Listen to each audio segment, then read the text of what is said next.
In our last video, we watched ransomware completely paralyze the colonial pipeline. The attackers used advanced math to lock down critical infrastructure. But here is the secret of cybersecurity. That exact same math is what keeps your bank account safe, your passwords hidden, and your private messages secret. Welcome back to Cybersecurity Fundamentals series. Today, we are pulling back the curtain on cryptography.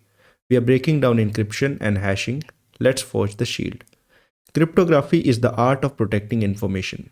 Let's begin with encryption. In simple terms, encryption converts readable data into unreadable data. The original message is known as plain text and the encrypted message is known as ciphertext. For example, if your plain text is "I love cybersecurity," the ciphertext will look like a massive string of random, scrambled characters. Only someone with the correct key can convert that message back. We have two main types of encryption. First is the symmetric encryption. For symmetric encryption, one single key is used for both encryption and decryption. Think of it like a locker, which is locked and unlocked using same key. Whoever holds the key can open the lock.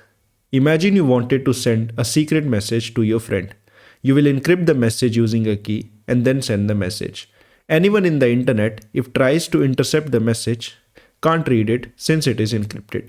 Your friend uses the same key to decrypt and read the message. But here is the fatal flaw. How do you safely share the key with your friend? If you send the key across the internet and a hacker intercepts it, every single message you send is compromised. To solve this problem, asymmetric encryption was invented. Instead of one key, you generate a key pair, a public key and a private key. You give your public key to the entire world. Anyone can use it to encrypt a message and send it to you. But the math is rigged. The public key cannot unlock the message. The only thing in the universe that can unlock it is your private key, which never leaves your computer. Let's understand this with an example. So, if Kunal wants to send a secret message to Mukul, Kunal encrypts it using Mukul's public key, which is available to everyone. Because the message was encrypted using Mukul's public key, only Mukul's private key can read it. So which one do we use? Symmetric is much faster, but asymmetric is more secure. The answer is we combine them.